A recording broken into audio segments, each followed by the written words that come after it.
Assalamualaikum warahmatullahi wabarakatuh. Bismillahirrahmanirrahim. Alhamdulillahirabbil alamin. Allahumma shalli ala sayyidina Muhammad wa ala ali sayyidina Muhammad. Yang saya hormati Bapak Humaydi Abdillah MDD selaku kemahasiswaan Stit Al-Fatah dan Ibu Mira Rahayu MSI selaku kemahasiswaan di Universitas Bilbao. Ya. Oke, jadi di sini Bu Vira dan Pak Humaydi akan menyampaikan sosialisasi terkait kemahasiswaan, terkait nanti mahasiswa berprestasi dan pemberian penghargaan kepada mahasiswa yang berprestasi nanti akan disampaikan langsung oleh Bu Vira dan Pak Mehmet selaku kemahasiswaan dari Universitas Bilbao dan Stit Al-Fatah Lamongan. Oke, langsung saja untuk yang pertama.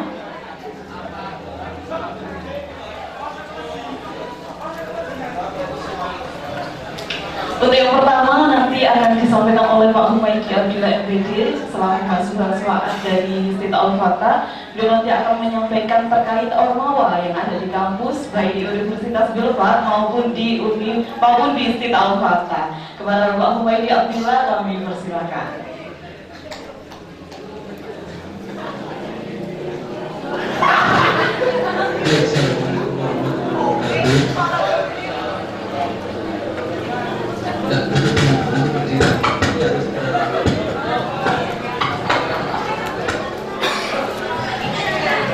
Harus dramatis, harus harmonis. Terima kasih atas kesempatannya. Perkenalkan, saya Humaydi, saya wakil ketua 3 bidang kemahasiswaan. Karena saya membidangi kemahasiswaan, hari ini saya macam nom, mahasiswa nom. Itu yang pertama. Yang kedua, bahwa kenapa saya macam nom, karena itu punya makna filosofis. Biasanya orang-orang muda itu pasti produktif. Orang-orang muda itu pasti cara berpikirnya progresif. Orang-orang muda itu anti kepapanan, kira-kira begitu. Selalu mencoba sesuatu yang baru. Lalu oleh dosen itu mesti sampai ke arah sana, kira-kira begitu. Kopiahan, promotion, guys mesti arah sana. Ada ngomong kira-kira begitu. Dan sengaja hari Senin kemarin sudah saya cukur kumis. Saya membidangi mahasiswa ini diangkat sejak 2019. Sebelum saya menyampaikan terkait dengan kemahasiswaan, saya ingin bercerita dulu bahwa saya dulu juga pernah menjadi mahasiswa dan alhamdulillah saya pernah ngicipi beberapa kampus yang ada bahkan di lingkungan kampus itu budaya memanggil dosennya tidak dengan bapak atau ibu tapi mas tua di jeruk mas. Dan di kampus itu tidak ada atau jarang yang bersepatu pantofel. Sekalipun enggak, memang karena basis kampusnya kampus kesenian. Ada juga kampus, saya pernah juga ngicipi kampus yang kayak Mas Lana tadi, basisnya keagamaan untuk ngaji dan sebagainya.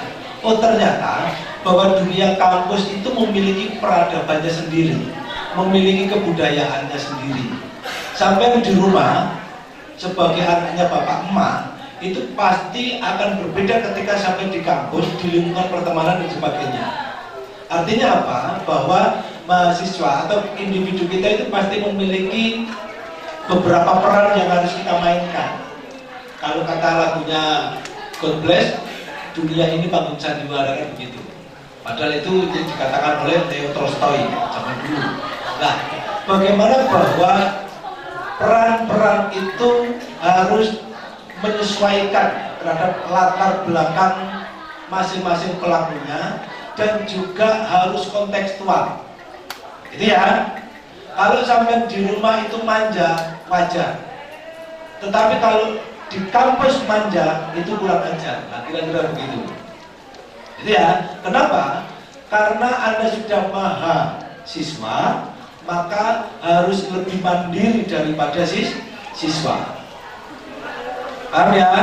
Oke. Kemandirian itu apa? Kemandirian itu meliputi segala macam yang itu menjadi kebutuhan Anda selama di kampus. Wayang bayar kuliah gak ada duit, Ya mikir mikir yang paling gampang jaluk bapak, jaluk emak, kan begitu. Kalau bapak emak gak duit, kira-kira piye? Kan begitu loh. Artinya apa? Segala macam kebutuhan yang sampai inginkan itu harus dilakukan secara mandiri. Termasuk juga kemandirian berpikir. Mahasiswa harus berbeda daripada siswa karena kemandirian berpikirnya. Kalau sampai misalkan jadwal kegiatan PKKMB PBAK itu tidak hafal, itu salah satu indikasi kalau sampai belum mandiri berpikir. Saya takok di grup cabang itu juga saya dulu. Wis dikene pengumuman gak dibaca tuh terus. Ada yang begitu. Ada yang misalkan habis ini disuruh apa gitu masih bingung. Gitu ya. Termasuk di kampus pun berkegiatan, Anda sudah tidak boleh disetir oleh saya ataupun Bu Fira. Kalau ketika sampai jadi OSIS itu tidak boleh. Sampai harus inovatif, Anda harus produktif, Anda harus mencoba segala macam. Bahkan ngejak debat dosen itu satu keharusan. Gitu ya, ngejak debat dosen itu satu keharusan. Kenapa? Karena dosen itu bukan guru. Dosen adalah teman berproses. Kalau di kelas iya posisinya menjadi guru, tapi di luar kelas adalah partner. Gitu ya. Maka cara memperlakukan jelas berbeda. Artinya begini, kalau berkaitan dengan etika-etika, moralitas, itu ya sama. Karena itu menjadi tradisi nilai-nilai ketimuran kita. Orang muda kepada orang tua itu berlakunya sama. Itu ya. Tetapi memperlakukan pada aspek yang lainnya itu harus berbeda. Misalkan berkaitan dengan mata kuliah. Anda wajib menolak mata kuliah yang kira-kira silabusnya itu melenceng. Bu Fira, kok silabusnya begini lah? Saya ini belajar apa? Itu boleh. Itu boleh mahasiswa berdebat itu. Loh Bu, saya semester ini baru memperoleh mata kuliah ini. Tetapi kok saya tidak bisa apa-apa? Itu boleh. Yang salah ini sopo? Dosen atau saya? Nah, kira-kira begitu. Itu boleh. Kenapa? Mahasiswa itu punya pembimbing akademik. Fungsinya adalah sebagai teman curhat. Bukan masalah pacarmu, bukan masalah keuanganmu, tetapi proses akademik. Kira-kira begitu. Pak, koyonya aku ini salah jurusan. Kenapa? Saya itu tidak paham bahasa Indonesia. Lembung saya ngomong aja nggak bisa. Tapi itu yang menurut saya paling gampang di antara jurusan-jurusan yang lain, misalkan begitu. Nah, berarti kan sampai mengalami kebingungan. Kira-kira akan tanya ke siapa? Ya ke dosennya. Gitu ya. Jadi berinteraksi dengan dosen itu tidak hanya cukup di dalam kelas, tapi juga di luar kelas. Kenapa di seluruh kegiatan kemahasiswaan itu selalu ada dosen masing-masing, ada dosen pembinanya. Mau di organisasi kemahasiswaan yang intra, contoh misalkan BEM, HMP, BEM fakultas, itu juga ada pembinanya. Di UKM juga ada pembinanya. Dalam rangka apa? Dalam rangka sebagai teman diskusi, agar ada yang mengarahkan. Kalau Anda kuliah pulang, pasti lulus, saya jamin. Tetapi kadar sarjana Anda pasti saya akan meragukan. Misalkan begini, mahasiswa kok disuruh pidato di depan, nggak bisa, berarti itu ada yang salah. Gitu ya. Kayak Mas Maulana, Mas Gunawan tadi itu yang ngomong, itu salah satu semacam orientasi yang harus kita capai. Kenapa? Karena kemampuan bahasa verbal kita juga harus kita kuasai, apapun medium bahasanya. Tetapi kemampuan komunikasi itu menjadi salah satu penciri antara mahasiswa dan yang bukan mahasiswa. Mahasiswa biasanya mengalami kekerasan budaya. Contoh, mahasiswa gak seneng moco. Nah, kita untuk punya duta sapo, duta baca. Kita untuk punya duta baca. Dua orang teman sampai yang berada di depan itu, dua-duanya suka membaca. Nah, kalau Anda tidak suka membaca, Anda sedang mengalami kekerasan budaya. Jadi kekerasan itu tidak hanya fisik, ada kekerasan verbal, ada kekerasan psikologis, ada kekerasan fisik, ada kekerasan budaya, dan seterusnya. Kalau mahasiswa kok alergi memakai sepatu, wah itu juga padahal ini santri dikongkon sarungan kok alergi, sama dengan begitu. Lah mahasiswa kok dikongkon sepatuan gak iso, dikongkon maca rapi gak iso, iki aneh. Hampir tiap hari ke kampus itu kaosan, gitu ya. Harus bisa menyesuaikan. Artinya begini, prinsip-prinsip menjadi orang yang adaptif itu harus dikuasai oleh mahasiswa. Maka Ormawa atau OMIK, organisasi mahasiswa intrakampus itu harus menjadi sarana mahasiswa untuk beradaptasi berdasarkan minat dan bakatnya. Mahasiswa kok gak senang organisasi, berarti dia bukan manusia. Ayo, siapa yang tidak suka organisasi? Saya yakin semuanya tidak suka. Kalau kita tidak suka berorganisasi, berarti kita menolak takdir. Kenapa? Karena sejatinya manusia itu terdiri dari banyak organ. Ini organisasi, tubuh kita ini organisasi. Kita ini sudah mengorganisir diri sebagai satu komunitas kampus. Kita sudah mengidentifikasi diri kita bahwa kita ada bagian dari kelompok cendekia. Kelompok cendekia itu berarti wong sing struggle dalam berpikir. Orang yang kemampuan berpikirnya lebih mapan daripada yang bukan mahasiswa, daripada masyarakat yang lain. Kenapa kok mahasiswa disebut sebagai agen LPG? Karena dia bisa menawarkan LPG-nya dengan baik. Paham ya? Agen of change atau agen perubahan. Apa yang harus diubah? Dimulai dari diri kita sendiri. Saya kok jadi kayak motivator, padahal merubah hidupku sendiri aja bisa panggil ya. Kenapa kok harus memulai dari diri sendiri? Ya, artinya begini. Contoh-contoh konkret. Sampai belajar bahasa sejak kecil, sejak lahir project itu belajar secara alamiah, dan ada belajar secara desain, by design sudah direncanakan. Apakah kemampuan berbahasamu sampai hari ini sudah baik atau belum? Ayo. Padahal tiap hari dipelajari. Sampai sudah bisa membaca atau belum? Sudah. Oke, saya tanya, berapa judul buku yang sudah Anda baca? Novel. Judulnya apa? Karyanya siapa? Itu semua yang saya pertanyakan begitu. Dalam rangka apa?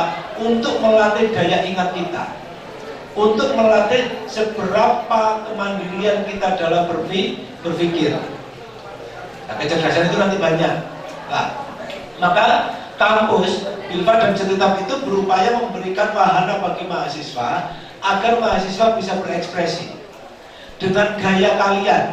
Mau celananya robek-robek, rambut disemir, monggo. Kalau saya, karena saya juga sama pernah mengalami begitu. Saya disadui dosen yang sering, gak lulus mata kuliah, yo pernah. Rambut segini, yo pernah. Gelang angka, yo pernah. Kira-kira begitu. Dalam rangka apa? Pernah itu kita bisa mengidentifikasi diri kita nanti akan seperti apa. Jangan-jangan kita menjadi hakim, gak pernah ngelakoni tapi mudah menghakimi. Konconya gak sholat, oh kafir ini. Kira-kira menurut yang dari malaikat itu. Kira-kira begitu. Nah, mahasiswa itu adalah kelompok masyarakat yang rasional, kelompok masyarakat yang mampu menggunakan nalar berpikirnya dengan baik. Jadi salah satunya tidak mudah menghakimi. Kemudian mahasiswa itu harus adaptif. Kampus model piye, kehidupan dengan beragam macam orang itu, kita harus bisa menghadapi. Sampai di kelompok lo yang baru kenal, kok kemudian sampai pecawan, gak rukun, berarti sampai adalah bagian dari orang yang tidak adaptif. Nanti jadi pengurus ormawa, jadi BEM, menang dewe, dominan, liane dianggap goblok kabeh. Itu juga tidak baik. Atau misalkan sampai menjadi kelompok mahasiswa yang inferior, menjadi kelas paling bawah, wis merasa miskin, merasa bodoh, merasa kemprong, wis kono ae mau aku kuliah mau gratis saya kok. Itu juga tidak boleh. Kenapa? Karena kita adalah sesungguhnya belajar apa ya? Belajar tasawuf tentang kehakikatan. Hakikatnya sampai sekolah itu lah. Hakikatnya sampai kuliah itu ngapain? Meskipun tujuan Anda kuliah itu macam-macam, karena ada dipaksa oleh orang tuanya, karena kepepet, karena pengen cari teman, karena boleh gak kuliah gak merasa keren, kan begitu? Karena apes pak gak perlu PTN, wis boleh privat setita kayak seperti duit ijazah, macam-macam. Nah, dari macam-macam orientasi dan alasan kenapa kita harus melanjutkan kuliah, maka di organisasi itulah salah satunya selain di kelas untuk menempa diri, untuk mengidentifikasi saja saya ini menjadi mahasiswa yang bagaimana. Maka karena kampus memiliki kebudayaannya sendiri, mahasiswa yang baru hadir ini itu juga harus mampu membangun kebudayaan dan peradaban di Universitas Privat dan Setit Al-Fatah. Kebudayaannya apa? Kebudayaannya adalah membangun tradisi-tradisi diskusi, membangun tradisi-tradisi berpikir ilmiah, membangun kebiasaan-kebiasaan yang memang dapat dipertanggungjawabkan. Tidak membangun anasir-anasir yang kemudian kita menjadi kelompok masyarakat yang hedonis. Mahasiswa kok hedon, itu mesti dilakukan mahasiswanya. Ngerti hedon enggak? Ono opposite trend itu mesti dipamar. Ono foto ini tadi Bu dosen-dosen tak komentari. Kenapa kalau kita foto mesti begini? Gayanya begitu, seragam. Kalau begitu karena ada tren Korea, semuanya begini. Bisa nggak kita menolak tidak mengikuti tren itu? Bisa nggak? Yakin? Awas ya. Hati-hati ini. Karena adanya smartphone ini, maka ada pergeseran kebudayaan, ada pergeseran peradaban. Saya lebih baik ketinggalan dompet daripada ketinggalan HP. HP boleh dicekal bojoku ndredeg alhamdulillah. Ada yang begitu. Kenapa? Akhirnya kan kita menjadi bergantung kepada smartphone. Saya lihat mahasiswa Setit Privat, urusan KRS ini ngapain? Lu kenapa? Karena memang teknologinya mengajak kita untuk ke sana. Lebih memilih HP daripada laptop. Dianggapnya ringkes. Padahal ini belum tentu efisien. Efisiennya iya, tetapi belum tentu efektif. Saya masih beruntung tidak menjadi mahasiswa COVID. Kalau tahun kemarin COVID ini generasi COVID ini. Masuk pertama tidak tatap muka, tapi tatap kamera, cetak, voice tambah, gak jelas. Ya, kenapa Anda harus membangun kebudayaan dan peradaban di kampus? Karena Anda tidak boleh membawa kebiasaan di rumah ke kampus. Contoh, do oma gak tahu mau buku, do kampus melu, nggak boleh. Di rumah karpe menang dewe, kalau diskusi sama temannya itu debat kusir, di kampus nggak boleh. Apalagi di organisasi. Mahasiswa haram hukumnya melakukan debat kusir. Jadi ya, kasihan kusirnya, capek. Maka mahasiswanya harus debatnya apa? Debat ilmiah. Segala sesuatu argumentasi itu harus memiliki pondasi. Piye caranya sampai bisa cepat, sampai nggak tahu mocok. Termasuk begini, mahasiswa sudah harus pinter nulis. Ini saya paksa ini. Kayak Mas Gunawan minimal begitu.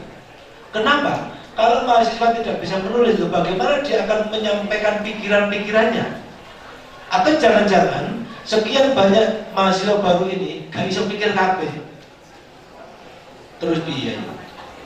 Coba nanti saya tagih ke panitia. Seluruh peserta PKKMB harus membuat resume selama 3 hari PKKMB dalam bentuk deskriptif naratif minimal 3 halaman. Ditulis tangan, tidak boleh diketik. Sanggup?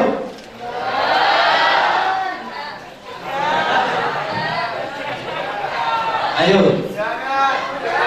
Oke, siapa yang masih ingat apa yang disampaikan oleh Gus Rizal kemarin? Ya, saya nggak mau ngaku-ngaku, sampai ngaku. Silakan dituliskan satu halaman saja. Apa saja yang disampaikan oleh Gus Rizal dan sampai bisa berpendapat apa terhadap apa yang kemarin disampaikan. Oke ya, itu besok akan saya tagih ketika di kampus Pucuk. Saya nggak ngumpul loh, saya anggap belum mengikuti PKKMB. Oh, apa? Belum kuliah di Sorong kabeh. Lalu memang begitu, karena sampai semester 8 Anda akan dikejar-kejar oleh tugas-tugas mata kuliah. Bisa dalam satu semester itu 4 mata kuliah sangat menjengkelkan karena tugasnya paling banyak.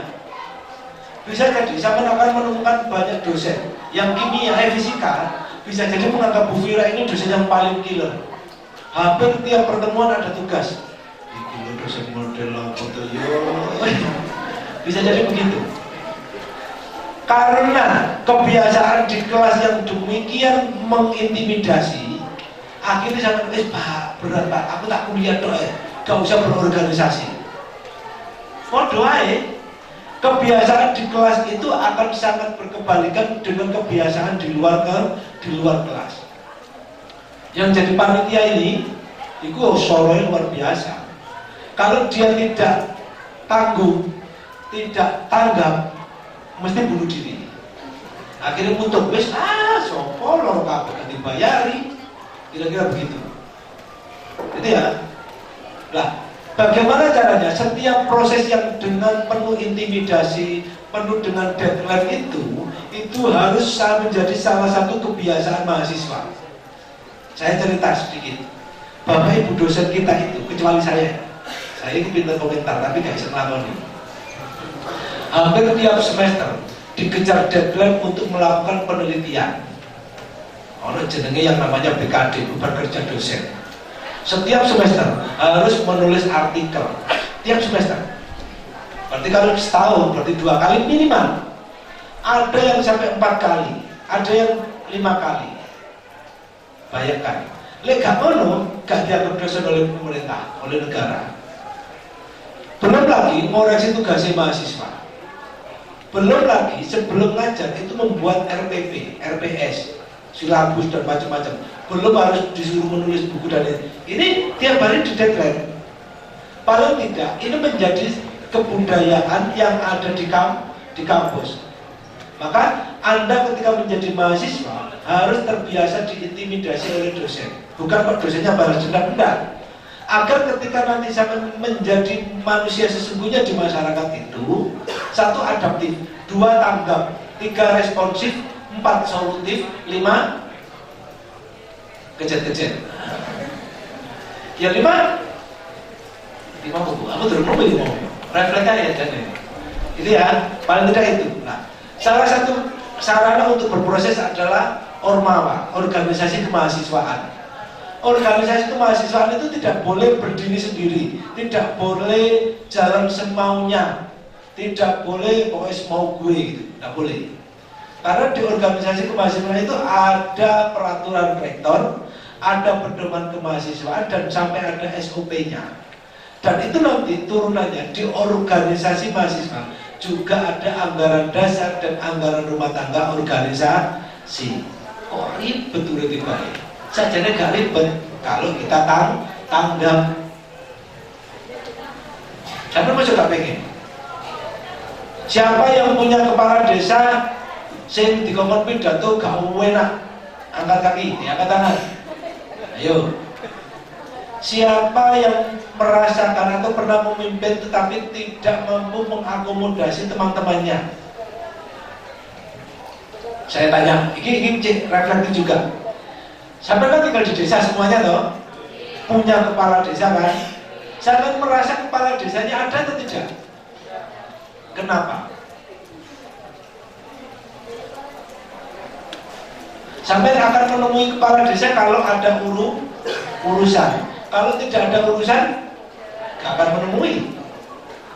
Nah kalau yang disebut sebagai pembangunan desa itu yang bagaimana? Coba, ayo mikir dong. Baik Pak, yuk mikir Pak. Kalau sudah berpikir, outputnya apa? Hasilnya apa? Hasil pikiran kita itu harus kita sampaikan. Nah, kenapa saya tanya itu? Itu bagian dari latihan kita untuk berpikir kritis. Selalu mempertanyakan apa-apa yang kita alami. Saya takutnya begini, sepertinya ini adalah mahasiswa yang paling banyak jaga no KIPK. Lalu gujunya berarti, ayo, iya apa gak? Udah ya? Gak? Loh, kamu sih jawab. Ini semuanya jaga no KIPK atau tidak? Gak, mana lo jawabannya mungkin? Jujur. Aja jujur. Tidak maksudnya begini. Itu harus dibalik paradigmanya. Ya, tadi di beberapa fakultas mungkin ada yang menanyakan dan sudah sampaikan. Saya nggak tahu kuliah, nggak tahu melu ormawa, maka KIPK-nya berpotensi untuk dilepas, digantikan ke mahasiswa yang lain. Ini loh ya, yang tidak aktif kuliah, IPK-nya cenderung buruk di bawah 3 dan sekaligus tidak pernah ikut ormawa sama sekali, berpotensi, gitu ya, akan diganti. Kenapa? Karena KIPK itu adalah biaya atau uang negara yang diberikan kepada mahasiswa-mahasiswa yang berprestasi, bukan mahasiswa yang miskin. Miskin tapi berprestasi. Ya bukan miskin dia, jadi kurang mampu gitu aja. Tapi berprestasi. Nah, berprestasi itu ada berprestasi akademik, ada berprestasi non akademik. Nanti akan disampaikan oleh Bu Fira. Apa itu prestasi akademik, apa itu prestasi non akademik. Oke. Besok juga ada beberapa sosialisasi terkait dengan ormawa dan juga UKM. Tetapi paling tidak di sini pada kesempatan ini saya ingin menyampaikan, Anda kalau sekedar menjadi mahasiswa, kuliah pulang, maka ada beberapa ruang-ruang proses Anda yang akan kosong. Satu, kemampuan komunikasi publik Anda tidak akan terasa. Sampai kayak Mas Wanang ini, bayang no, atau kayak Mas Gunawan, aku juga ngomong isu kayak kira-kira. Bayangkan sendiri saja. Begitu. Sampai tak suruh maju ke depan Mas, 5 menit ngomong sembarang, spontanitas. Kelelakan apa kak? Mesti kelelakan. Lah kalau itu tidak dilatih setiap hari, pada setiap momen, ya selamanya tidak akan bisa. Bagusnya ini sama, semester 1 dulu juga gitu kelagep-kelagep. Tapi karena aktif di organisasi, tiap ada rapat memimpin, tiap ada event apa ikut, kadang konyolnya gak tepat ya protes. Itu untuk melatih agar komunikasi publik kita itu menjadi baik. Lo mahasiswa pendiam, yakin bukan mahasiswa. Pinter le kanggo awake dhewe. Gini maaf. Sampai akan memilih mana? Pinter kanggo awake dhewe atau pinter tapi kanggo banyak orang? Kok banyak orang? Pilihan saya begini. Jawabannya. Sampai memilih mana? Pinter untuk diri sendiri, pinter untuk awake dhewe atau pinter untuk banyak orang? Nah, ngono sing lengkap, pinter untuk banyak orang. Itu namanya logis. Dimulai dari hal yang sederhana. Pinter untuk banyak orang. Ojo banyak orang. Ojo. Itu ya. Oke. Karena mayoritas Anda adalah penerima KIPK, maka di tahun pertama ini nanti salah satu tolak ukurnya adalah keterlibatan Anda di ormawa ataupun UKM dengan dibuktikan syarat berupa sertifikat, mau sertifikat diklat, mau sertifikat apalagi pengurus dan sebagainya. Kalau tidak, nanti akan dinilai. Ketika nilaimu kurang dari yang ditentukan oleh kampus, maka akan berpotensi tidak menerima KIPK di tahun berikutnya.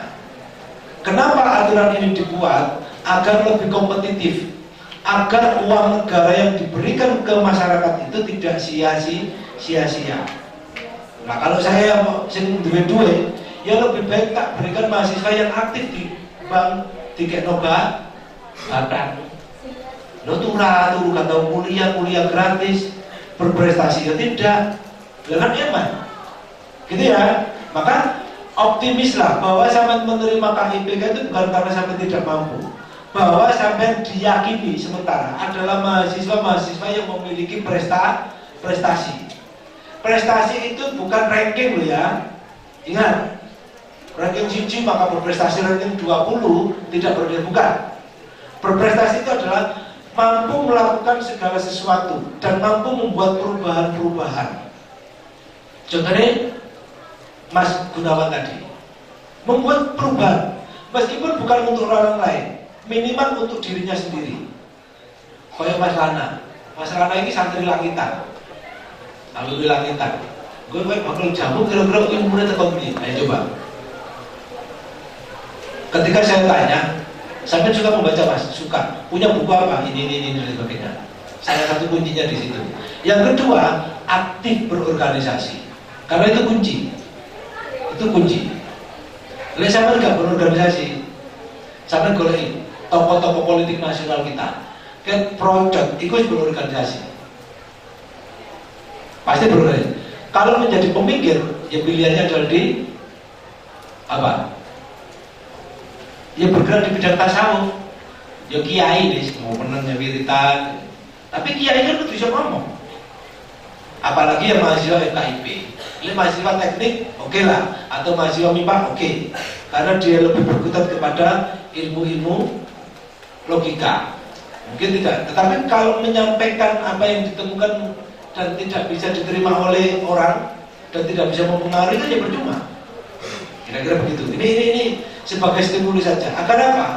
Agar bahwa ketika Anda nanti sudah masuk kuliah, jangan alergi terhadap organisasi, mau di intra maupun ekstra.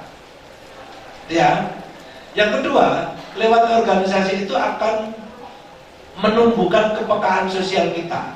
Kita tidak menjadi masyarakat atau tidak menjadi orang yang antipati terhadap keadaan, orang yang apatis terhadap lingkungan. Apatis itu tidak peduli. Karbu tahun-tahunan karbu sebetulnya aku aman. Atau misalkan selama melihat sampah di sepanjang jalan itu, bisa menggundul kalau komentar, goblok sampah wong ini. Akhirnya jalan bupatinya, akhirnya begitu. Tapi itu minimal apa? Bahwa Anda sudah tergerak, punya perasaan peduli terhadap sesuatu yang dianggap tidak layak, segala sesuatu yang dianggap tidak benar oleh diri kita. Itu salah satu indikator bahwa kita masih menjadi manusia yang normal. Anda kan kalau perasaan kita mati, terus sangat individualistik, hedonis, gak peduli, pokoknya orang HP aja mesti tuku, orang mereka aja mesti dituku, orang laptop aja dituku, orang panganan nopo melu, foto, ciri-ciri masyarakat hedonis begitu. Kayak budal umroh, foto jebret, alhamdulillah, ya Allah, aku sudah ketemu. Maksudnya apa? Lu kabar, foto-foto ini, maksudnya apa? Kan gitu. Cobain. Sampai berani tidak komentar itu. Atau misalkan marahnya apa? Banyaknya mahasiswa yang tidak punya buku. Nah, ini masuk. Sampai dulu ketika sekolah, berapa buku yang dipaksa untuk dibeli oleh gurunya? Tambah buku dewe. Ojo suwe-suwe. Ayo. Berapa banyak buku yang sudah disuruh beli oleh gurunya? Saya tanya, siapa yang punya buku lebih dari 5 judul buku, apapun bukunya? Angkat tangan. Siapa yang punya buku 1? Ketemu 1, 2, 3, 4, 5, bukan 4, baru 4, 5, saya tahu itu 1, 2, 3, 4, 5, 6, 7, Iya, pokoknya apapun. Pokoknya buku apapun, selain buku catatan utang. Lebih dari 5. Selain buku mata pelajaran loh ya. 1, 2, 3, 4, 5, 6, 7, 8, 9, 10, 11, 12, 13, 14, 15. Gak sampai 10% nih. Terus dia jalanin. Siapa yang punya kebiasaan tiap hari membaca buku? 1, 2, 3, 4, 5, 6, tambah semakin sedikit. Kelihatan. Ayo. Siapa yang dalam sehari tidak memegang HP sama sekali? Gak percaya? Oh, malaikatnya gak percaya. Ya, nah, makanya ayo kita melakukan refleksi untuk diri sendiri. Ayo kita berubah, berbenah untuk diri sendiri. Karena sampai sudah di lingkungan kampus, oke ya, meskipun ya gak kampus-kampus temen sih, tetapi paling tidak harus ada kebiasaan-kebiasaan yang itu yang sebelumnya tidak pernah sampai lakukan. Contoh, ada kelompok-kelompok diskusi. Tadi Mas Gunawan kemarin sudah katakan, ayo Mas, gawe kegiatan mereview film apapun, Malaysia film Korea boleh direview dalam bentuk tulisan, terus kemudian dibacakan satu persatu. Kayaknya ada, tapi itu berat. Itu ya. Atau misalkan kemudian sering menemui dosennya, kayak Bu Firang ini diajak konsultasi. Bu mau konsultasi, rumusnya apa Bu? Gaya. Ben gak melarat itu piye? Ya juga kan gaya. Nah, kira-kira begitu. Itu ya. Oke ya. Dan jangan malu-malu untuk berdiskusi dengan dosen. Dosen ini sampai keren-keren, sumpah. Saya lu kagum. Keren-keren. Alumni ITS, alumni ITB, ini tahunan Jepang. Bu Fira ini pernah ke Jepang. Bukan jadi TKW loh ya. Tapi kuliah di sana. Ya untungnya bujurnya untuk kasih duit. Itu ya. Kalau saya pernah ke Jepang, sejari pakaian sekarang.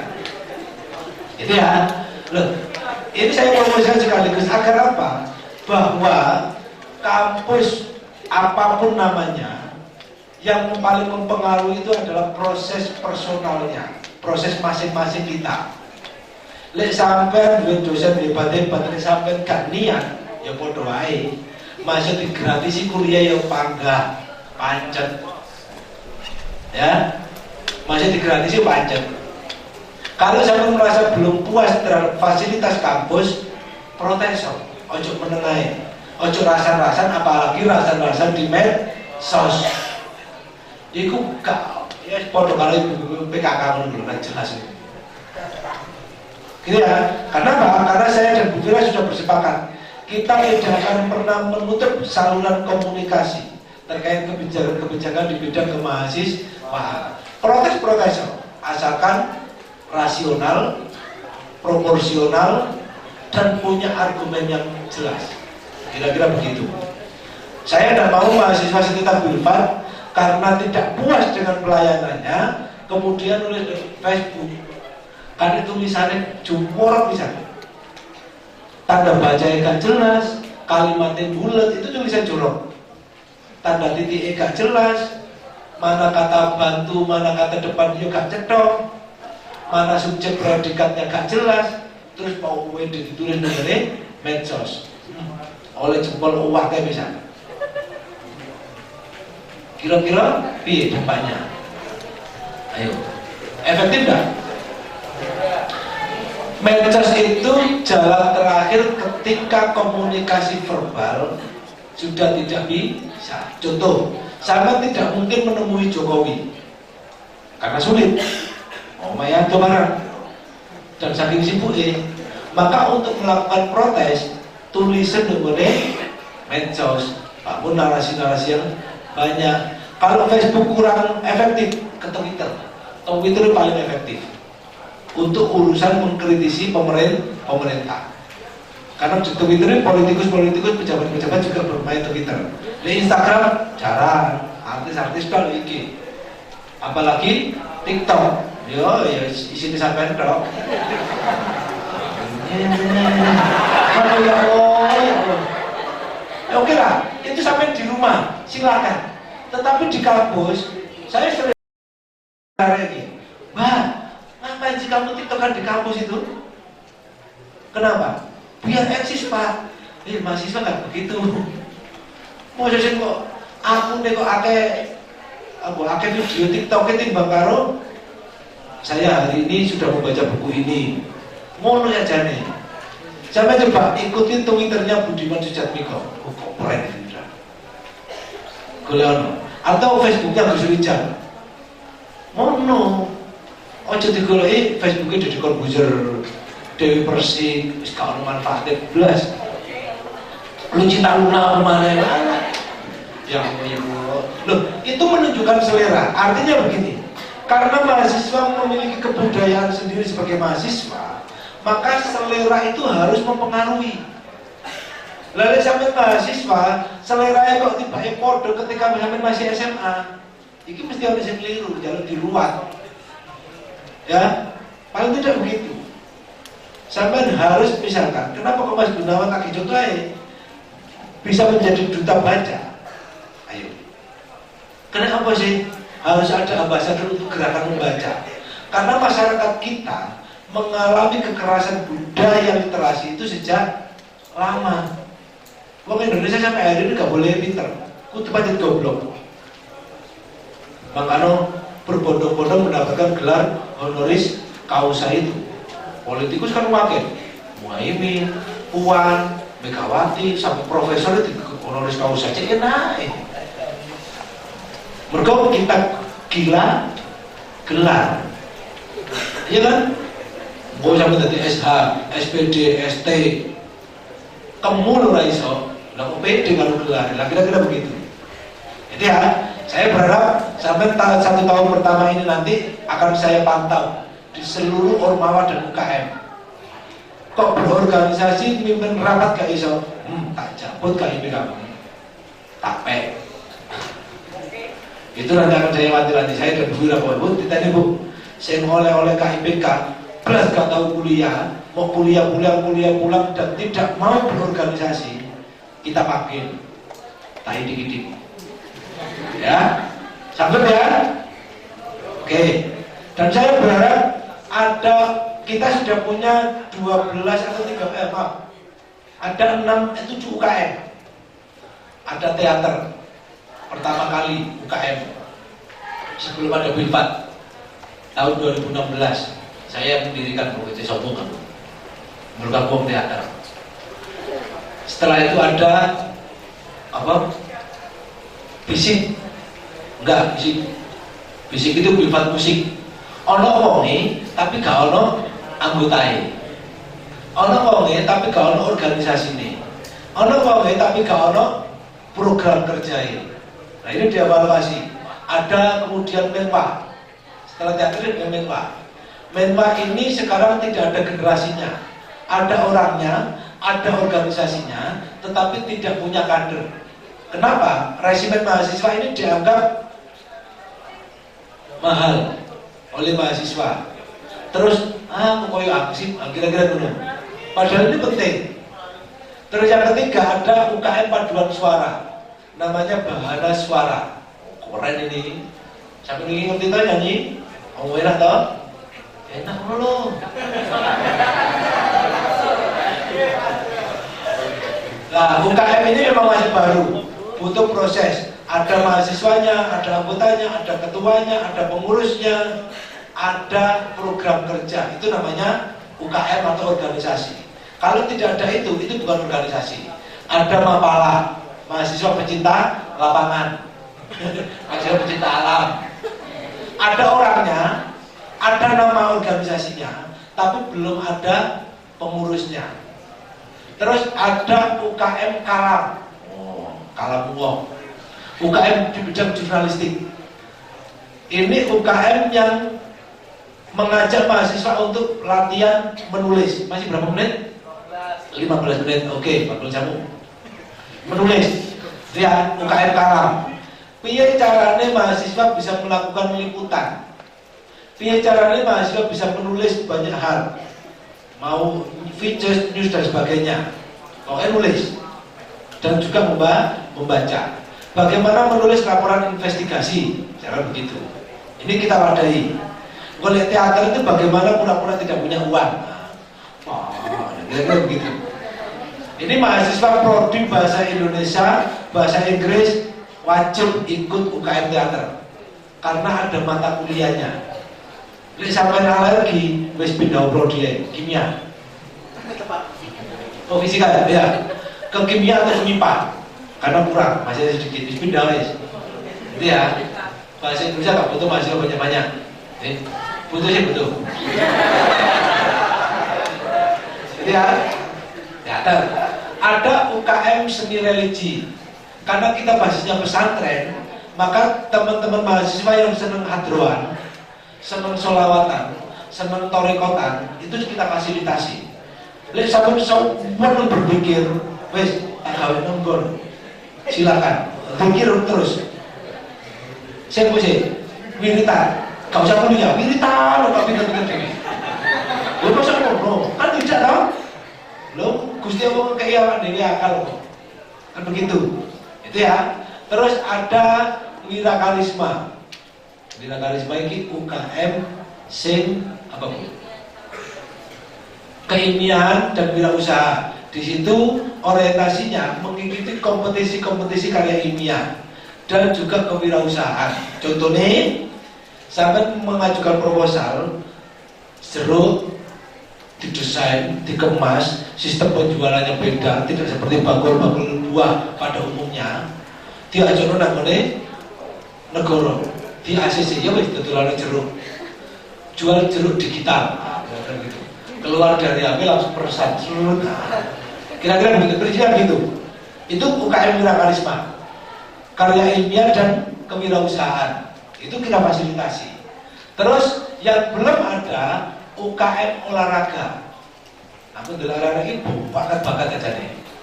Pernah tahun kemarin itu mendadak, Bu, ikut lomba futsal di Porprov, WT, udah ke Malang, kalah. Kenapa?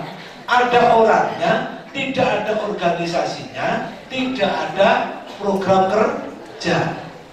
Itu salahnya. Gak tahu latihan, moro-moro melu lomba. Mahasiswa sekitar juga pernah ikut lomba kaligrafi karena ada jeruk itu ada ikut bang, iya wes melu wong. Kalau saya pernah. Kenapa? Karena tidak ada apa? Kaderisasi, tidak ada pelatihan. Kemarin juga ikut lomba monolog tingkat nasional di Semarang. Mahasiswa kimia, kimia. Melalui monolog drama, bermain sendiri. Latihannya suwi, minimal masuk nominasi, masih gak menang. Minimal itu. Nah artinya apa? Bahwa untuk berkompetisi itu kampus sudah harus bisa menyiapkan kader-kadernya, mahasiswa-mahasiswanya yang memang mau berproses. Gak bisa dong, gak tahu pacaran molor-molor di bojo. Bisa ya bu ya? Ini bisa ya? Beda-beda, oh nanti tetap aja beda. Itu ya. Ayo sama-sama berkompetisi, mengasah minat bakatnya apa. Kalau untuk pencak, tidak ada. Olahraga pencak kita belum mengiyakan. Kenapa? Takutnya nanti dosennya dipencahi. Tidak boleh aja wis di Bangkaro karena kita di desa ya. Kalau di kota lebih kondusif. Di desa itu cenderung kelompok-kelompok pendekar itu taklid, akhirnya tawuran ya. Itu juga perlu diantisipasi. Itu olahraga saja, mau futsal, bulu tangkis, dan seterusnya. Yang seni religi ada, tapi ada mahasiswanya yang pinter-pinter. Kemarin acara di Sukoramil, masya Allah, oh enak. Tenang, seniornya sampai kelas sampai terbang dulu, keren. Kelompok ini, kelompok-kelompok umum kalah. Lo tenang. Sudah sangat profesional. Emane mereka sudah profesional tapi tidak pernah diikutkan kompetisi. Kan eman. Terus kemudian tidak ada kaderisasi dan tidak diorganisir.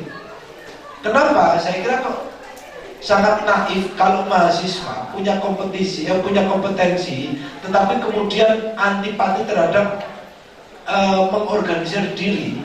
Kan ya iman. Coba dari di lomba sholawat. Orang yang pinter kori Owen, Mbak Nurna itu kemarin itu pernah menjuarai event tingkat Jawa Timur. Tapi pas di SMA, wah dari mahasiswa dikongkon latihan, dikongkon itu gak gelem. Lah ya eman. Padahal kalau kita konten KDI kok.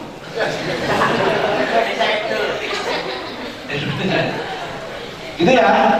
Apapun kompetensi Anda, sampai punya skill apa, ngomong ke saya dan Bu Fira. Saya siap jadi manajernya. Kira-kira begitu. Kami di kemahasiswaan itu mengakomodir untuk diorganisir, ya, terus kemudian untuk kita viralkan. Nah, kira-kira begitu. Viralnya ya lewat kompetisi-kompetisi kampus. Kemarin ada Pilmapres, ya. Dari hasil Pilmapres itu ketemu Mas Gunawan ini. Nanti dari Duta Baca Lamongan akan diikutkan kompetisi di tingkat provinsi, bahkan sampai nasional. Duta Baca Nasional itu namanya dulu tahun kemarin itu Golagong. Golagong itu cowok tapi dia cacat, tangannya cuma satu, tapi dia penulis, sastrawan, dan juga Duta Baca Nasional dari Perpustakaan Nasional. Iya, namanya Golagong dari Jawa Barat. Yang buku Mas Gunawan nanti jadi Duta Baca Sapu, Duta Baca Sapu. Itu ya. Oke. Cukup ya hasil saya ya. Oke.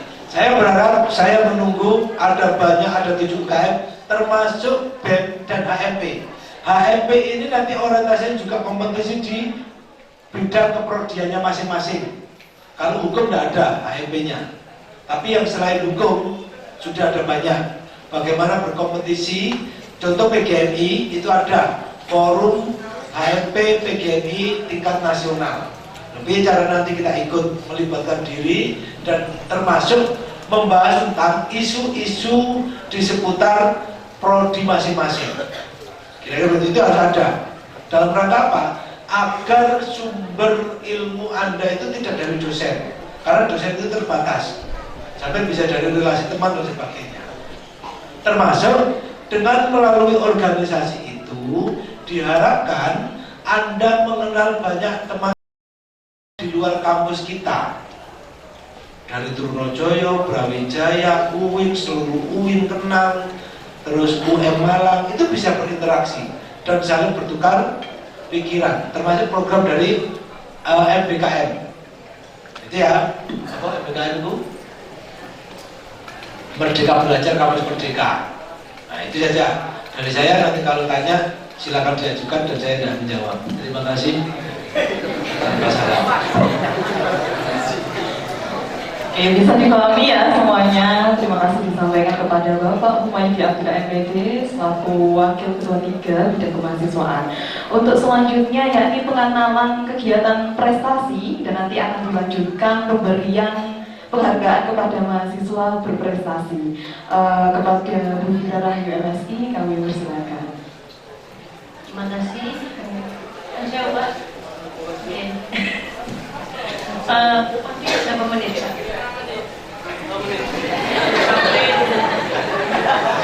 Kayaknya Pak Medi sudah merangkum banyak sekali gitu. Oke, baik, terima kasih. Assalamualaikum warahmatullahi wabarakatuh. Nun sewu Mbah Medi, saya nun sewu lagi. Terima kasih banyak kepada panitia yang luar biasa sudah menyiapkan kegiatan PKKMB ini sudah jauh-jauh hari sekali ya. Yang mungkin sangat bersemangat atau sudah beberapa ada yang ngantuk-ngantuk dari mahasiswa State Al-Fatah dan Universitas Bilfat. Masih semangat banget? Astagfirullahaladzim, gak semangat itu ya jadi mahasiswa. Saya tadi ini mau berdiri tapi yang di depan ini kasihan dan berbuang gitu ya. Jadi saya non sewu duduk dulu gitu nggih. Jadi tadi sudah dirangkum banyak sekali, bukan dirangkum, dijabarkan banyak sekali oleh Pak Humaydi selaku partner bekerja saya, begitu nggih. Jadi Stit Al-Fatah dan Universitas Bilfat ini adalah dua perguruan tinggi yang ada di lingkungan Pondok Pesantren Al-Fatah, begitu nggih. Tapi dalam prosesnya kami memang sudah melakukan pengajuan merger gitu. Jadi mulai dari penerimaan mahasiswa baru sampai pengenalan mahasiswa baru atau orientasi itu dilakukan secara bersamaan. Termasuk juga untuk kegiatan Ormawa dan UKM-nya. Nah, namun karena dua lembaga ini, yang satu masih di Kemenak, yang satu ada di Dikbud, begitu dinas, ya. Jadi untuk kompetisi prestasinya itu berbeda, gitu. Tapi tidak menutup kemungkinan untuk yang Stit Al-Fatah nanti mempersiapkan kalau sewaktu-waktu nanti proses lanjut telah selesai, begitu. Jadi bisa mengikuti.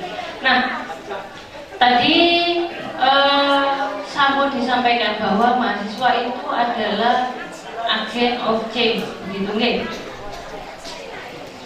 Perlu Bu Vira informasikan bahwa bukan karena kalian ini berada di desa, bukan karena kalian ini berada di Lamongan, kalian nanti tidak bisa menimba ilmu atau mencari informasi seperti teman-teman yang ada di Surabaya misal atau di Jakarta. Itu semua tergantung kepada diri sendiri mau atau tidak. Pun kalau semisal kalian sekolah di ITS misal, tapi kalian tidak mau melakukan perubahan sama sekali, justru kalian sangat beruntung itu karena kalian ada di Bilfat atau ada di Stit Al-Fatah. Kenapa? Karena dosen-dosennya lebih peduli kepada mahasiswa. Intinya dosen itu punya semangat atau kemauan besar untuk mendampingi kalian untuk berkegiatan. Dulu sebagai informasi, Bu Vira kan karena ada di PTSB di Surabaya, kalau mau berorganisasi ya silahkan, enggak ya silahkan, gitu intinya. Jadi dosen nggak mau tahu, melu ya gak popo, gak melu ya gak apa-apa, gitu. Jadi nggak ada tuntutan. Terus saat Bu Vira selesai S1 itu rada menyesal. Kenapa? Kok gak bien-bien gitu? Apa itu menata hidup berorganisasi, terus mengikuti kompetisi, itu kok nggak dulu-dulu gitu. Jadi sadarnya itu memperbaikinya saat Bu Vira sudah masuk S2. Akhirnya Bu Vira bagaimana caranya melakukan lejitan gitu. Karena mahasiswa itu harus banyak melakukan lejitan gitu. Jangan disamakan budaya kalian saat di SMA dengan saat kalian sudah menjadi mahasiswa. Wong wis dewasa. Nggih, sudah dewasa itu pemikirannya sudah harus lebih jauh lagi. Jangan menunggu informasi, tapi carilah informasi, jemputlah informasi begitu. Misal, kan Vira sudah memberikan informasi kompetisi mahasiswa itu banyak sekali. Nah, coba kalian searching, sekarang ini nggak ada yang tidak punya smartphone, okay? Masih ada apa boten yang nggak punya smartphone di sini? Ayo coba angkat tangan yang nggak punya smartphone. Yang punya smartphone angkat tangan. Lah ini dimaksud Bu Vira. Paham tak dijak ngomong gimana mahasiswa ini. Ayo paham toh gak dijak ngomong. Yang punya smartphone angkat tangan. Alhamdulillah berarti sudah mendengarkan. Nah, kenapa Bu Vira mengetes kalian untuk merespon? Karena Bu Vira ini sudah 2 tahun gitu nih. 2 tahun di kemahasiswaan itu, nek mengirimkan informasi kepada mahasiswa itu nggak ada respon. Jadi tidak ada respon. Informasi yang dikirimkan itu padahal penting. Contohnya ada kompetisi mahasiswa PKM misal. Kalau tidak disyaratkan dalam KIP laporan, kalian nggak akan berangkat. Jadi nggak akan ada mahasiswa itu mendaftar untuk PKM, itu nggak ada. Kalau nggak laporan KIP harus menyertai menyertakan proposal PKM. Nah itu baru ada 60 proposal, 100 proposal itu baru ada. Tapi kalau nggak, ya wis bablas, nggak ada yang mengajukan. Padahal PKM itu tidak gratis loh. Maksudnya tidak gratis itu ada dana yang diberikan. Jadi kalau proposal kalian baik, terus memenuhi syarat dari pengajuan proposal, itu nanti akan ada dana yang diberikan oleh Dikbud. Gitu nggih. Selain itu, kalau PKM mungkin dananya tidak besar. Tapi kalau untuk program kewirausahaan atau PPK Ormawa, jadi kalau kalian berorganisasi, itu nanti ada PPK Ormawa. Itu pendampingan untuk Ormawa yang turun ke biasanya desa atau kelompok masyarakat tertentu gitu. Dana yang bisa diserap kalau dulu itu sampai 50 juta, tapi kemarin tim Debat itu mendapatkan 29 juta. Itu dikelola oleh mahasiswa atau kelompok mahasiswa itu sendiri. Kampus gak cukup belas. Gitu, oke. Selain itu nanti ada dana untuk kewirausahaan. Kewirausahaan itu ada dua skema yang bisa diikuti. Yang pertama adalah P2MW dan IWDM. Kalau P2MW itu untuk kewirausahaan, tapi kalau yang IWDM itu basisnya adalah kewirausahaan yang basisnya adalah digital. Dana yang bisa diajukan itu adalah maksimal adalah 16 juta. Rata-rata kemarin dari 5 proposal Universitas Bilfat yang diajukan itu 4 yang terdanai, masing-masing sekitar 14,5. Jadi satu kelompok itu mendapatkan 14.500.000. Begitu. Itu 1 tahun. Kalau tahun berikutnya mendaftar lagi boleh Bu? Boleh. Berikutnya lagi Bu, sampai saya lulus 4 tahun boleh. Jadi kalau kalian mempersiapkan, aku nanti lulus daripada aku ngeluh mempersiapkan masa depan, tak persiapkan sejak sekarang. Saya mau buat wirausaha. Lah, dana itu bisa digunakan untuk stimulus berwirausaha.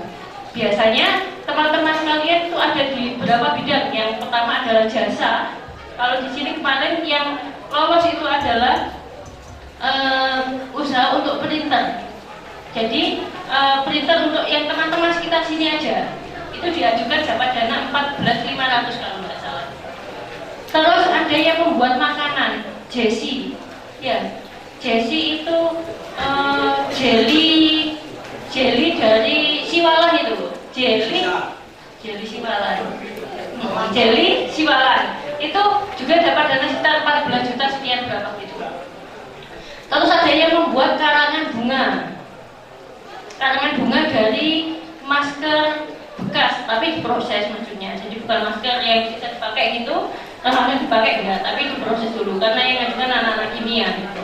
Terus yang satunya apa itu saya lupa. Jadi ada 4 proposal kemarin yang didanai. Oh, yang selanjutnya itu sorghum. Kalau sorghum ini pecahan dari PPK Ormawa karena ada pendampingan kelompok masyarakat di bidang pertanian, yaitu sorghum itu tadi.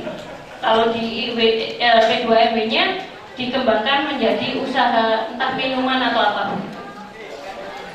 Nah, itu kalau semisal kadang Bu Vira mengeser informasi itu yang mengiyakan itu yang ikut Vira Karismato, yang lainnya itu tidak. Apalagi ada yang begini kadang, Bu, kegiatan itu kan untuk anak-anak KIP saja. Tidak. Jadi kegiatan yang untuk prestasi mahasiswa itu tidak hanya untuk anak-anak KIP, tapi untuk semua mahasiswa Universitas Bilfat. Oke. Jadi kadang ada informasi lah kalian tidak mengerti, itu saya kasih tanya, loh kok kemarin nggak ngajukan gitu, kok nggak ngajukan proposal? Kapan Bu? Kok nggak ada informasi? Loh berarti ada info itu nggak dibaca. Kakean grup apa itu? Grup WhatsApp, grup Telegram. Jadi kebanyakan grup-grup itu jadinya kalau ada info penting itu sampai tidak dibaca dengan detail. Jadi diusahakan sekarang ada informasi apapun yang di-share oleh rektorat, baik itu nanti dari kemahasiswaan, dari akademik, itu dibaca dengan detail. Termasuk menandatangani perjanjian apapun itu dibaca dengan detail. Jangan sampai gak diwocok tanda tangan, tiba itu hak waris, gak ngerti kalian. Ya, oke. Terus nanti ada prestasi, kalau itu tadi non akademik, jadi ada termasuk Filmapres. Filmapres itu apa? Filmapres itu adalah untuk prestasi mahasiswa berprestasi. Yang kemarin juara 1 di sini tuh ya Mas Gunawan itu yang juara 1. Tapi tidak lolos di nasionalnya, tapi lolos di perguruan tinggi dan dilanjut untuk kegiatan duta baca itu tadi. Terus itu yang dari mahasiswa bahasa Inggris yang belakang depan nangguri ya, terus santai-santai ngantuk-ngantuk ya. Itu loh yang laki-laki di situ yang maju mengguri kayak beda ini. Nah itu yang itu. Jadi untuk mahasiswa bahasa Inggris dan bahasa Indonesia itu biasanya ada pendampingan untuk debat mahasiswa. Yang tadi Pak Bupati debatnya gak pokok, tapi yang nasional nanti tetap ada pembinaan. Jadi ada pembinaan untuk mahasiswa bahasa Inggris dan bahasa Indonesia, atau tidak menutup untuk prodi yang lain yang mau mengikuti kompetisi debat, baik itu yang berbahasa Indonesia atau yang berbahasa Inggris. Nanti programnya namanya adalah NUDC dan KBMI. KDMI gitu ya. Terus apa lagi? Selain itu juga masih banyak sekali, tapi yang kemungkinan mudah untuk diikuti adalah program-program tersebut. Karena apa? Dia tidak berbiaya banyak. Yang berbiaya apa biasanya? Robotika. Nah, robotika itu berbiaya banyak. Tapi kalau kalian punya kemampuan di sana, silakan saja diajukan ke universitas. Okay. Jadi yang ada kemampuan mungkin di robotika itu ada kompetisinya dan besar juga untuk hadiahnya, silakan untuk diikuti. Gitu, okay. Kalau ikut itu ojo ujuk-ujuk. Jadi kalau ikut kompetisi itu jangan ujuk-ujuk ikut. Misal ini kan karena Bupira sudah memberikan informasi, harapannya mulai sekarang itu mulai dicari informasinya itu.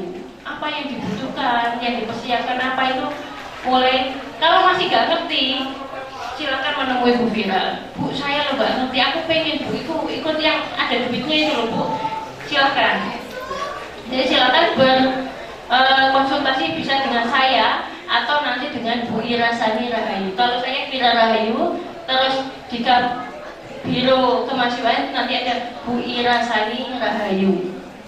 Nanti yang membantu Bu Vira di prestasi mahasiswa. Oke. Itu nanti banyak sekali program yang bisa kalian ikuti dan menarik.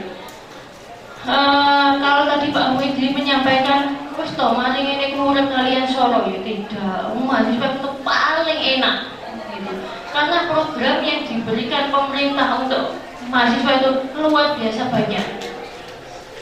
Itu justru malah menjadi tantangan hidup. Harusnya menjadi tantangan hidup dan membuat kalian bersemangat, begitu nggih? Asal kalian ikhlas untuk mengikuti dan menjalani. Bu ikhlas itu abot. Ngomongin gampang Bu ikhlas gitu. Sabar gitu itu gampang Bu, tapi menjalani itu luar biasa, gitu nggih? Tapi ya memang harus kerja keras. Kalau Bupira memang kerja keras dulu, kalau pas belajar itu kerja keras sekali karena lingkungannya seperti itu. Jadi lingkungan di sekitar teman-teman itu juga seperti itu. Makanya Bupira katakan kalau bisa keluar, maksudnya keluar itu jangan hanya terpengaruh oleh lingkungan yang di sini saja. Jadi intinya begini, dulu Bupira sudah bosan di ITS ya. Ketemu anak-anak itu toh, terus akhirnya cari program yang dimana Bupira bisa keluar negeri maksudnya. Karena dari SMA itu wes Bupira kuwe yang dulu itu sekolah di Jepang, tapi sama orang tua itu bilang jangan kabur nih saya cilik kok sekolah aduh. Terus tak tagih mau S2 di Jepang, yuk nggak boleh masihan.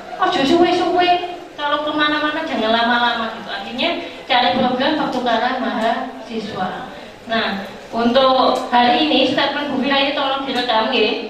siapapun mahasiswa yang mengikuti pertukaran pelajar atau yang baik itu sitaf atau bilpan yang mengikuti pertukaran mahasiswa atau program PKM baik itu di luar negeri atau mengikuti seminar di luar negeri akan tak beri paspor gratis. Paspornya loh ya, nggak sanggungnya, paspor gratis. Itu ya, silakan nanti hubungi Bu Bira.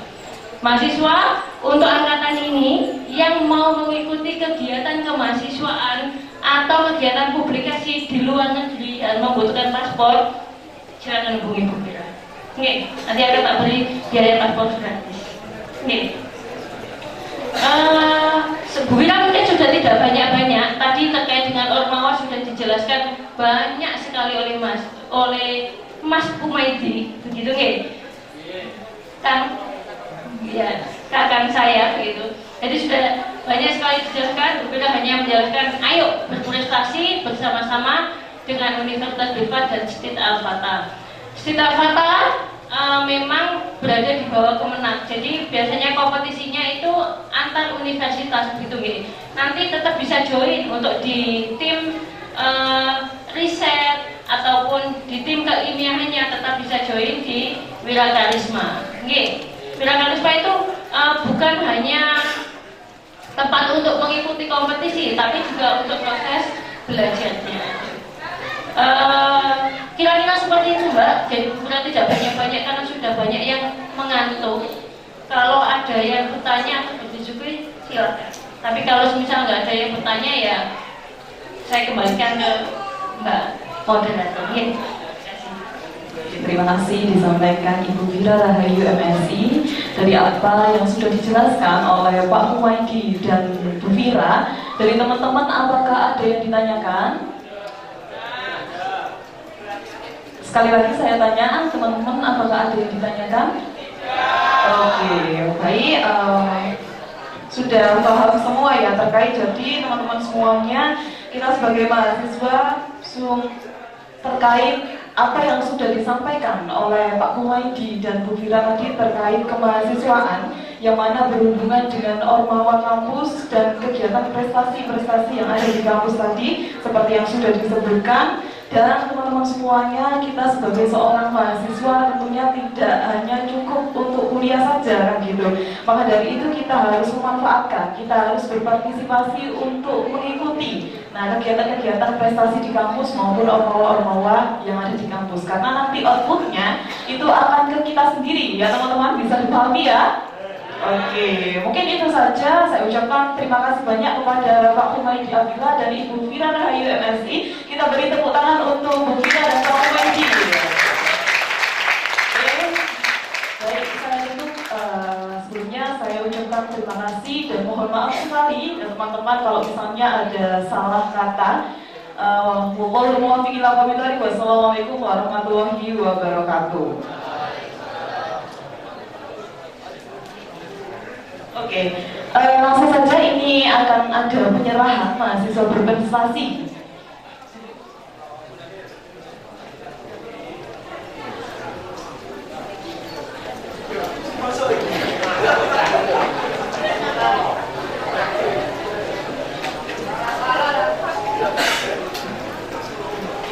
Baik teman-teman semuanya, saya akan membacakan Pilmapres. Dari Universitas Bilfat ya ini ya. Oke, jadi juara Pilmapres Universitas Bilfat tahun 2020. Juara pertama.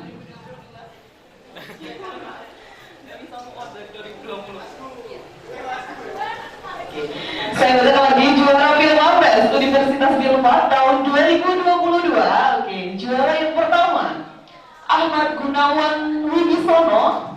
Oke, beri tepuk tangan dong. Oke. Jadi Ahmad Gunawan Wibisono ini dari Prodi Pendidikan Bahasa Inggris atau Fakultas VFKIP. Oke. Kita beri tepuk tangan untuk Kak Gunawan.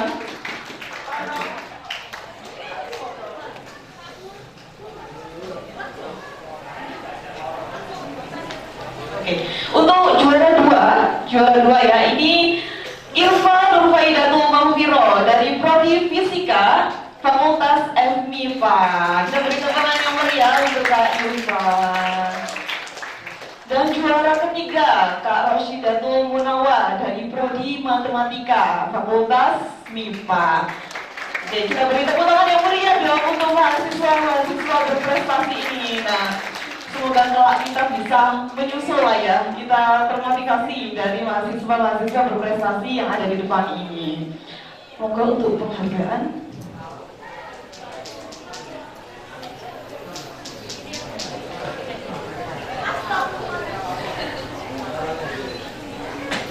Penghargaan yang pertama, Pak Gunawan.